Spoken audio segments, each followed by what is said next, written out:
Bismillahirrahmanirrahim. Alhamdulillahi Rabbil Alamin. Ar-Rahmanir-Rahim. Maliki Yaumiddin. Kita sudah mempelajari 3 ayat yang pertama, dan insya Allah hari ini kita mempelajari ayat yang keempat, yaitu Maliki Yaumiddin. Ada 2 macam bacaan untuk ayat ini. Ada yang membaca Maliki Yaumiddin dan ada yang membaca Maliki Yaumiddin. Mohon maaf Pak Andi, saya lupa belum mengirim ke Pak ya. Yang pertama dibaca maya panjang Maliki Yaumiddin. Yang kedua dibaca Maliki Yaumiddin. Kedua-duanya sahih. Yang pertama yang membacanya Maliki Yaumiddin itu Imam Asim dan Imam Kasai. Imam Asim itu punya 2 murid, salah satu diantaranya Hafiz, dan mayoritas penduduk dunia membacanya bacaan Hafiz, termasuk kita. Maka yang lebih banyak orang-orang membaca Maliki Yaumiddin. Imam yang lain, dan Al-Quran itu diturunkan dengan 7 bacaan. 7 bacaan itu sesuai dengan dialek yang ada di sana. Ada dialek Quraisy dan ada dialek suku yang lain-lain. Mereka mempunyai tradisi bahasa yang berbeda-beda dengan perbedaan yang sedikit saja. Lalu Al-Quran diturunkan sesuai dengan dialek mereka. Itu sahih dan itu memberi keringanan, memberi kemudahan bagi mereka untuk membaca sesuai dengan lidah mereka. Saya kasih contoh, ada yang membaca alaihim, ada yang membaca alaihimu, semacam itu. Nah, untuk ayat ini Maliki Yaumiddin dan Maliki Yaumiddin artinya berbeda. Kalau Maliki itu artinya pemilik, dari isim masdar milkun. Kalau dibaca Maliki Yaumiddin, manya pendek artinya raja, dari isim masdar mulkun. Tulisannya mim lam kaf sama, tapi bisa dibaca mulkun, bisa dibaca milkun. Kalau dibaca mulkun artinya kerajaan, tu'til mulka man tasya misalnya. Dan kalau dibaca milkun artinya pemilikan. Ini yang kita adopsi di dalam bahasa Indonesia, milkun menjadi milik. Hati-hati kalau baca Arab gundul, mim lam kaf bisa juga dibaca malakun. Malakun artinya malaikat, satu malaikat. Kalau malaikat banyak menjadi malaikah. Tapi ketika kita adopsi dalam bahasa Indonesia, malaikat itu tunggal. Jadi kita suka menyebut para malaikat. Padahal kalau bahasa Arab, malaikah itu sudah berarti jamak. Baik, kembali kepada Maliki. Kata Maliki ini sesuai dengan ayat-ayat yang lain di Al-Quran, misalnya di surat Al-Infitar. Wa ma adraka ma yaumuddin. Tahukah kamu hari pembalasan? Tsumma ma adraka ma yaumuddin. Di sini ada kata yaumuddin juga. Yaumala tamliku linafsin, yaumala tamliku nafsun linafsin syai'a. Di situ memakai tamliku, itu berarti memiliki. Yaumala tamliku nafsun li nafsin syai'a. Seseorang tidak bisa memiliki orang lain, termasuk misalnya perbudakan atau menjadi pesuruh. Wal amru yauma idzin lillah. Dan semua urusan pada hari itu hanya milik Allah. Nah, maka ini sesuai dengan Maliki Yaumiddin. Ketika dibaca Maliki Yaumiddin, artinya raja, juga ada rujukannya di dalam Al-Quran, seperti di surat Ghafir atau Al-Mu'min surat 40 ayat 16. Yaumahum barizun la yakhfa 'ala Allahi minhum syai'. Limanil mulkul yaum lillahil wahidil qahhar. Ini juga berbicara mengenai hari akhir. Yaumahum barizun, pada hari mereka semua pada muncul, nampak atau keluar dari kuburan masing-masing. La yakhfa 'ala Allahi minhum syai'. Allah tidak merasa samar tentang mereka sama sekali. Limanil mulkul yaum, milik siapa kerajaan pada hari itu? Lillahil wahidil qahhar, milik Allah lah yang maha satu dan maha memaksa. Mana lebih pengertiannya lebih luas antara maliki dan maliki? Ini ada ulama yang mencoba otak-atik. Tentu ini mencoba pemahaman, terutama Imam Ar-Razi, namanya Fakhrul Razi. Dia mempunyai kitab tafsir yang dikenal sebagai tafsir Ar-Razi. Dia mengatakan bahwa perbedaan antara kekuasaan atau kerajaan dan pemilikan itu ada beberapa. Misalnya, kalau raja itu tidak memiliki rakyat, tapi kalau pemilik itu memiliki yang dimiliki. Konteks zaman dulu, memiliki itu perbudakan. Jadi seorang tuan dia memiliki budak. Kalau dia memiliki budaknya, maka dia bukan hanya mempunyai kekuasaan terhadap budak itu, tetapi dia memilikinya, bisa menjualnya, tapi tanggung jawabnya bisa lebih besar. Karena kalau itu miliknya, budaknya, dia harus memberi makan. Tapi kalau seorang raja tidak harus memberi makan kepada rakyatnya. Itu antara lain perbedaan-perbedaan. Misalnya lagi, kalau budak, apapun yang dilakukan hanya untuk melayani pemiliknya. Jadi kalau kita mengaku sebagai hamba Allah, hamba itu milik, maka kita harus rela apapun yang kita lakukan hasilnya hanya untuk Allah. Bandingkan dengan rakyat. Rakyat itu bekerja ya untuk diri sendiri. Tapi kalau budak, apapun yang dilakukan hanya untuk pemiliknya. Oleh karena itu kalau ada orang bekerja, mendapatkan gaji, mendapatkan keuntungan, lalu mengaku suka duit dong, duitku mau pakai untuk apa? Kan duitku sendiri, penghasilanku sendiri.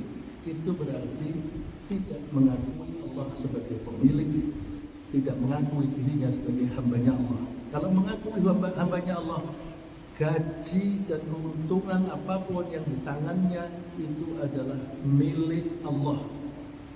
Karena dia bekerja, dia menggunakan kecerdasan. Kecerdasan itu dari Allah. Dia bekerja menggunakan tangan itu dari Allah. Dia bekerja pakai kaki itu juga milik Allah. Tidak layak kalau kita bekerja menggunakan 100% fasilitas itu adalah milik Allah, kemudian kita klaim bahwa ini duitku sendiri. Nggak layak. Karena memang kita ini tidak mungkin bekerja tanpa diberi kekuatan oleh Allah. Budak itu mengharapkan si pemilik misalnya memberi makan. Tapi kalau rakyat tidak harus diberi makan oleh rajanya. Pemilik itu secara mutlak boleh menggunakan kepemilikannya untuk apa saja yang dia kehendaki.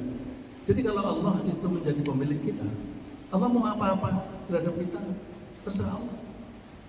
Kita diberi kekayaan banyak, terserah Allah. Kita diberi rezeki pas-pasan, terserah Allah. Oleh karena itu kalau kita menjadi budak atau hambanya Allah, ketika rezeki kita pas-pasan, kita tidak boleh mengeluh. Kalau kita mengeluh, apa artinya kita ini hamba Allah? Tetapi kalau raja itu tidak bisa berbuat semena-mena terhadap rakyatnya, dia kekuasaannya terbatas. Jadi apa namanya? Itu perbandingan antara arti memiliki dan raja. Lalu di situ dikatakan yaumiddin. Yaum itu artinya hari. Ad-din itu artinya peraturan. Jadi kalau dikatakan ad-dinul islami, berarti peraturan yang sifatnya tunduk kepada Allah. Islam itu tunduk. Ad-din peraturan-peraturan. Ad-din itu peraturan-peraturan yang di-enforce, yang dilaksanakan. Ketika Rasulullah SAW hijrah dari Makkah ke Madinah, yang pertama-tama beliau canangkan adalah kota ini harus menjadi kota yang taat kepada peraturan. Jadi kota yang mempunyai ad-din. Dan oleh karena itu ditandatanganilah piagam Madinah bahwa semua penduduk Madinah mesti tunduk kepada perjanjian itu. Dan karena Madinah semula namanya Yathrib, kemudian karena itu dianggap sebagai tempat di mana peraturan-peraturan harus dilaksanakan. Saya ulang, tempat di mana peraturan-peraturan harus dilaksanakan, maka disebut memakai isim makan. Isim makan itu isim yang menunjukkan tempat, seperti sajadah sujud. Masjid itu isim makan, jadi masjid itu tempat sujud. Dana yadinu dinan, mengikuti aturan. Tempat di mana aturan dilaksanakan itu disebut Madinah. Jadi Rasulullah itu visinya begitu jauh. Kota ini harus menjadi kota yang teratur, mengikuti aturan yang baku, dan semua orang harus taat kepadanya. Dan belakangan ini, kalau kita berperilaku sesuai dengan tata cara yang kadang-kadang orang memakai negara hukum itu harus dilaksanakan. Kalau kita kalau kita membiasakan diri mengikuti aturan-aturan itu, maka kebiasaan mengikuti aturan-aturan itu disebut madaniyah, masyarakat madani, ya, masyarakat yang mengikuti aturan-aturan. Baik, jadi Malik Yaumiddin adalah yang memiliki hari di mana peraturan itu ditegakkan. Aturan ditegakkan, kita di dunia menerapkannya atau melaksanakannya dengan sukarela. Bandingkan dengan makhluk selain manusia. Allah terhadap manusia itu memberi kebebasan sehingga tidak ada paksaan orang harus memeluk agama Islam. La ikraha fiddin, tidak ada paksaan di dalam mengikuti agama. Rasulullah pun juga tidak boleh memaksa. Lasta alaihim bimusaytir, kamu bukanlah orang yang berhak memaksa-maksa. Kenapa tidak dipaksa? Karena manusia diberi kelebihan, diberi akal dan diberi hawa nafsu, sehingga manusia mengetahui mana yang benar, mana yang salah, mana baik, mana buruk. Dan kalau dia berbuat sesuatu, maka perbuatan itu akan menyebabkan akibat, akan menyebabkan terjadinya akibat. Dan manusia karena punya akal, maka manusia itu diharapkan bisa memilih, aku milih berbuat apa. Oleh karena itu manusia diberi kebebasan untuk memilih, bahwa Allah memerintahkan untuk sholat, untuk puasa dan sebagainya disertai dengan kebebasan memilih rajin sholat atau tidak. Kepercayaan itu namanya amanah, al-amanah, trust. Dan trust itulah tempat responsibility. Kalau tidak ada kepercayaan, maka tidak ada tanggung jawab. Manusia itu harus bertanggung jawab. Bandingkan benda-benda lain, makhluk-makhluk yang lain tidak diberi kebebasan oleh Allah untuk memilih. Kalau kemarin kita bahas bahwa wal arda wada'aha, Allah itu meletakkan bumi mesti di bawah, maka semua yang berasal dari bumi, kalau dilepaskan mesti dia jatuh ke bawah. Ini dipaksa oleh Allah. Karena dipaksa berarti ini tunduk patuh kepada Allah. Kalau ini tunduk patuh kepada Allah, apakah mendapatkan pahala? Tidak, karena dia tidak bisa memilih. Tapi kalau manusia karena diberi kebebasan memilih, maka ketika taat, manusia itu diberi pahala. Tapi ketika tidak taat, dia dihukum. Nah, saat hukuman, apakah hukum baik atau buruk, reward atau punishment, itu betul-betul ditegakkan ketika besok kita dibangkitkan kembali. Saat itu tidak ada yang bisa menolak kekuasaan Allah. Maka disebut Maliki Yaumiddin.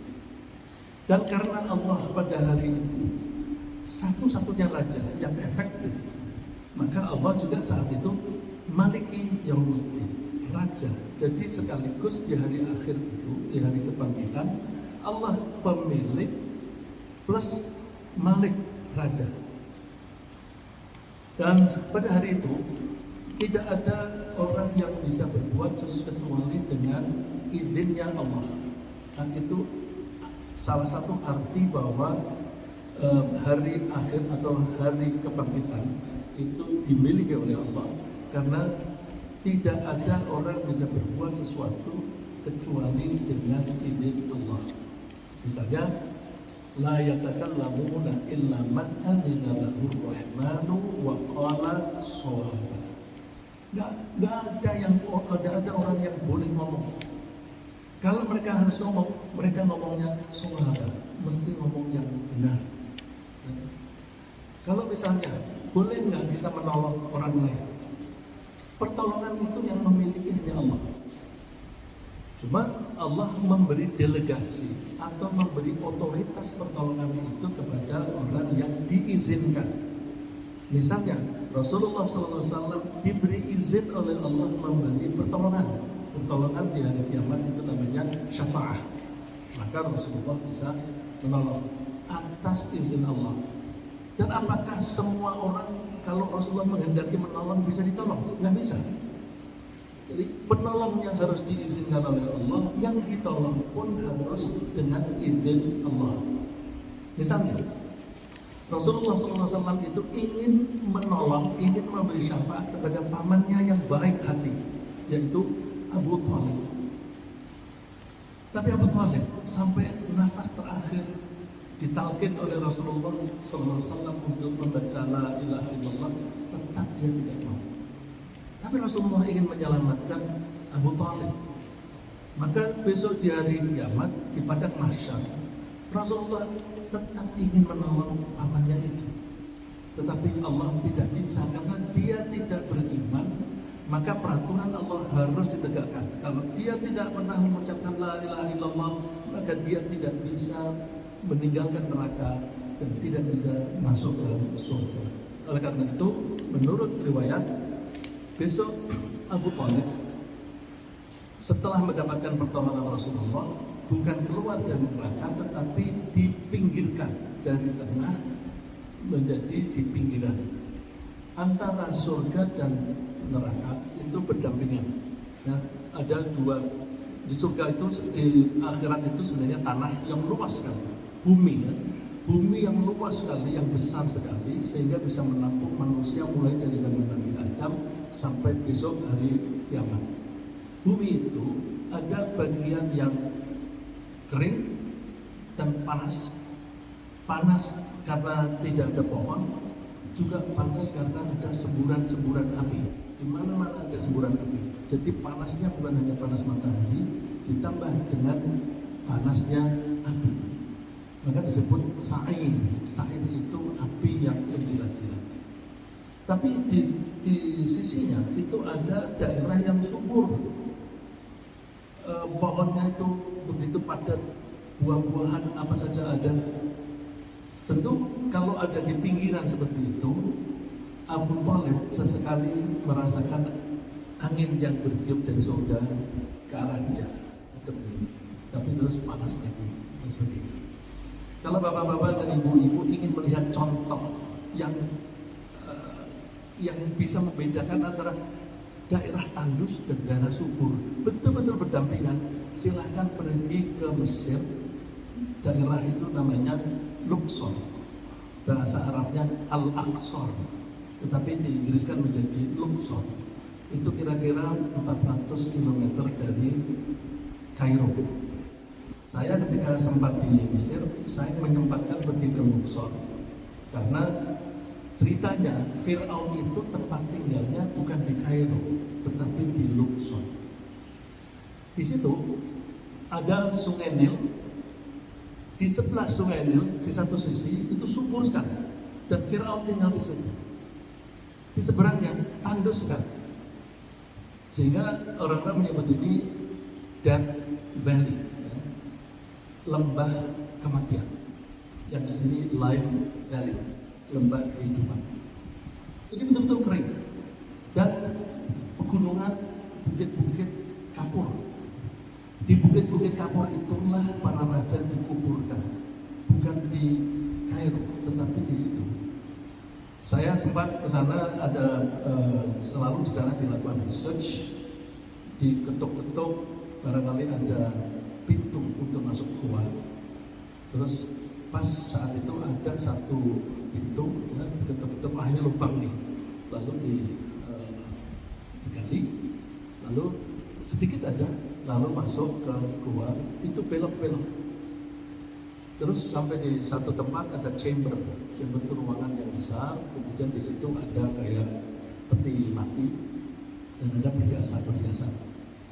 Terus di situ rapat, tetapi ada dinding yang kalau diketuk-ketuk, ini kok lubang nih, digali lagi, ternyata ada lorong lagi, di sana ada chamber lagi. Rupanya karena raja-raja itu ketika meninggal dikubur bersama dengan kekayaannya untuk kehidupan mereka di sana, dan khawatir mayat ini diambil oleh maling, maka dikecokkan dengan ada beberapa chamber, dikira dia sudah mendapatkan itu di situ. Padahal kalau dia masuk lagi masih ada lagi. Nah, itu kalau bapak-bapak dan ibu-ibu ingin melihat kenapa kok Fir'aun bisa sombong, karena daerahnya subur sehingga dia menjadi kaya raya dari kesuburan itu plus dari upeti-upeti rakyatnya. Jadi kita juga hati-hati kalau ke sana mempelajari bahwa kalau kita makin kaya itu makin tergoda untuk menjadi sombong. Maka kalau kita tambah rezeki sedikit saja, kita mesti bersyukur supaya kita tidak menjadi Fir'aun. Lalu pesan apa yang bisa kita ambil dari sini? Pesan yang bisa kita ambil setelah kita mempelajari Alhamdulillahirabbil alamin bahwa Allah itu mengatur alam raya ini dengan segala kebaikannya. Allah memberi itu rahmat. Allah tidak memberi juga rahmat. Ya, Ar-Rahmanir Rahim. Alhamdulillahirabbil alamin, segala puji bagi Allah yang menciptakan dan mengatur alam raya ini. Ar-Rahmanir Rahim, yang Maha Mengasih dan Maha Penyayang. Jadi apapun yang dilakukan oleh Allah, semua di situ ada jejak kasih sayang Allah. Apakah wabah ini di sini ada rahmat Allah? Ada banyak sekali kalau kita mau melihat. Misalnya kita menjadi lebih akrab dengan anggota keluarga kita antara lain. Kita bisa pengajian biasanya hanya di offline di masjid, tapi sekarang bisa ditambah dengan online sehingga yang diikuti bisa lebih banyak lagi yang di rumah. Bahkan Pak Toha Yuswil pun di Jogja masih bisa mengikuti kita. Jadi itu ada kelebihannya. Jadi apapun yang diciptakan oleh Allah, di situ ada kasih sayangnya. Artinya kita itu dimanjakan oleh Allah. Bukan kita melayani Allah, tetapi Allah yang melayani kita. Kemarin kita singgung bahwa kita butuh oksigen. Begitu vitalnya, begitu pentingnya oksigen, maka Allah menyediakan oksigen ini melimpah ruah sehingga kita tidak perlu mencari. Kita disodori terus, kemanapun kita pergi, kita disodori oksigen. Karena oksigen itu didorong dengan angin. Itu kan kita dimanja. Kalau manusia dimanja, itu kecenderungannya lonjak. lalu makin egois dan tidak mau mengikuti aturan, maunya mengikuti diri sendiri. Nah, Maliki Yaumiddin, Allah mengingatkan, aku sudah memanjakan kamu, tapi hati-hati ya. Aku menciptakan kalian itu tidak sia-sia, tidak cuma-cuma, dan tidak main-main. Allah menyebutnya di surat Al-Mu'minun ayat 114 dan 115. Afa hasibtum annama khalaqnakum abatha wa annakum ilaina la turja'un. Apakah kalian mengira bahwa kami menciptakan kalian itu sia-sia dan kalian tidak akan dikembalikan kepada kami? Jadi sebenarnya Allah memberi apapun kepada kita itu adalah testing, tes kita. Coba orang ini aku kasih kecerdasan sehingga dia menjadi insinyur. Kiprahnya apa? Keinsinyurannya itu dipakai untuk apa? Oh, ternyata dipakai untuk menipu orang. Mohon maaf, orang biasanya yang bisa menipu itu orang yang merasa lebih pintar daripada yang ditipu. Saya menyebut insinyur bukan berarti hanya insinyur, ya, sarjana-sarjana yang lain juga begitu. Saya sering ketemu laki-laki yang menyia-nyiakan istrinya justru karena kepintarannya. Nah, misalnya ingin kawin sama wanita lain, maka istrinya dijebak, misalnya ada bajunya orang lain ditaruh di tempat cucian, lalu oleh istrinya dicuci, lalu disetrika.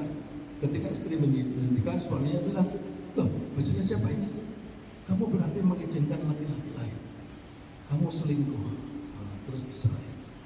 Jadi hati-hati, kita makin banyak pemberian oleh Allah kepada kita, termasuk pemberian ilmu, pemberian harta, itu hanya merupakan ujian dari Allah. Kita mau dilihat oleh Allah dipakai untuk apa, dan kita jangan terbuai karena mentang-mentang kita disayangi oleh Allah maka lalu kita berbuat seenaknya sendiri. Nah, bahwa Allah menguji itu juga disebutkan eksplisit oleh Allah di surat Al-Ankabut ayat 2 dan 3. Ahasiban nasu ayyutraku ayyaqulu amanna wa hum la yuftanun. Apakah orang-orang itu mengira bahwa mereka setelah mengatakan kami beriman, lalu mereka dibiarkan begitu saja, tidak diuji? Wa hum la yuftanun, lalu mereka tidak diuji. Generasi-generasi sebelum kalian itu juga Allah uji. Ujian itu untuk mengetahui siapa yang jujur ketika mengatakan saya beriman dan siapa yang bohong. Dan saya baca ayatnya, ahasiban nasu ayyutraku ayyaqulu amanna wa hum la yuftanun. Apakah orang-orang mengira bahwa mereka setelah mengatakan kami beriman lalu mereka dibiarkan tidak diuji? Walaqad fatanna alladziina min qablihim fala ya'lamanna Allahu alladziina shadaqu wa la ya'lamanna al-kadhibin. Sungguh kami telah menguji orang-orang generasi sebelum mereka, sehingga Allah mengetahui siapa di antara mereka yang shadaqu, yang benar, yang jujur ketika mengatakan beriman, dan Allah mengetahui siapa yang kadhibin, yang bohong. Karena kita akan diminta pertanggungjawaban, maka kita mesti mempersiapkan diri. Ya, kita mesti mempersiapkan diri agar kita selamat besok ketika di hari pembalasan di Yaumiddin.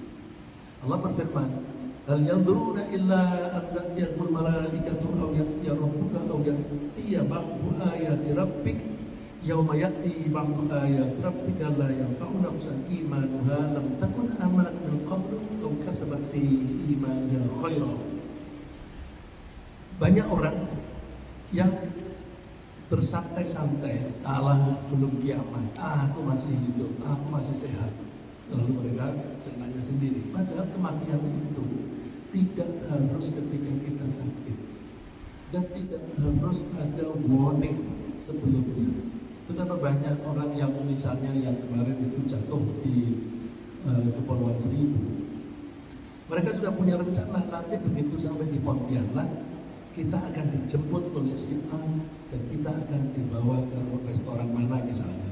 Itu berarti dia sudah mengharapkan, sudah expect bahwa nanti 1 jam atau 2 jam lagi masih hidup. Ternyata baru meninggalkan bandara 4 menit sudah dipanggil orang. Jadi kita tidak usah menunggu-nunggu. Sekarang inilah saatnya kita harus mempersiapkan diri untuk bekal kita atau untuk keselamatan dan kebahagiaan kita besok di akhirat. Di akhirat nanti ketika kita dibangkitkan ada 2 nasib. Yauma ya'ti la takallamu nafsun illa bi'idnih. Pada hari itu seseorang tidak boleh berbicara kecuali atas izin Allah. Jadi tidak bisa kita kamu dulu yang menyengsarakan aku. Nggak bisa. Itu di hari kebangkitan di padang mahsyar. Tapi kok di Quran kok ada dialog? Misalnya, Tuhan itu mereka yang menyesatkan kami dulu, gandakanlah siksaan. Dan juga ada dialog di surat Al-A'raf, orang yang berada di neraka yang di pinggiran dekat dengan surga, mereka melihat orang-orang surga itu makan dan minum. Lalu mereka teriak, hai penghuni surga, berikanlah kami sedikit makananmu dan minumanmu. Lalu mereka menjawab, Innallaha harrama 'alal kafirin. Allah mengharamkan makanan dan minuman ini untuk orang kafir. Kok bisa dialog begitu? Kan jaraknya agak jauh. Jadi misalnya ini surga, ini neraka. Di tengah ini ada batasan. Batasan ini namanya Al-A'raf. Al-A'raf itu artinya tempat yang tinggi. Kalau kita membaca surat Al-A'raf, orang penghuni neraka kok bisa bicara dengan penghuni surga? Berarti di surga ini bukit, sehingga orang yang ada di sini bisa melihat yang di surga ada di bukit. Bukit ini lebih tinggi daripada Al-A'raf. Nah di Al-A'raf ini, di surat Al-A'raf juga diceritakan ada orang-orang yang ada di sini disuruh malaikat, kamu masuk surga aja, jangan di sini.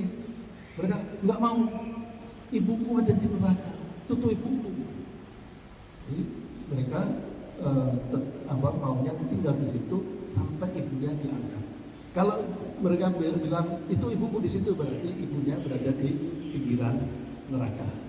Dan karena di pinggiran neraka, kira-kira dosanya tidak banyak.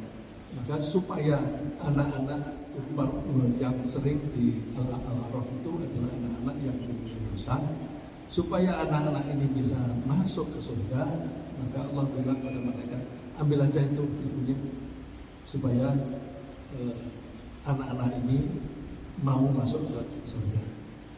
Itulah sebabnya banyak orang kalau anaknya mati masih kanak-kanak itu senang dengan harapan nanti dientaskan oleh anaknya dari surga. Tapi tentu yang lebih bagus bukan begitu. Tapi kita mesti mengandalkan amal kita sendiri. Itu pun tidak bisa kita andalkan karena kita hanya bisa masuk surga dengan rahmat Allah. Karena sebagus-bagusnya sholat kita, coba kita ingat kita sholat subuh tadi, siapa di antara kita yang khusyuk mulai dari Allahu Akbar sampai Assalamualaikum? Itu kan di tengah-tengah ada melenceng-melenceng yang meleng sedikit. Itu kalau kita misalnya mempunyai nasi, di dalam nasi itu ada batu-batuan kecil, ada kerikilnya. Terus apakah kita lalu bisa mengandalkan aku dengan modal ini masuk surga? Produkmu, ibadahmu itu masih jelek seperti itu. Maka kita tidak bisa mengandalkan kecuali dengan rahmat Allah. Makanya Ar-Rahman, Ar-Rahim, terutama yang Ar-Rahim itu kasih sayang Allah di akhirat nanti. Dan mudah-mudahan ayat ini menginspirasi atau memotivasi kita untuk lebih rajin di dalam mempersiapkan diri untuk keselamatan dan kebahagiaan kita besok di akhirat. Nah, ringkasnya yang kita bahas hari ini, Allah adalah sekaligus raja dan pemilik di hari pembalasan.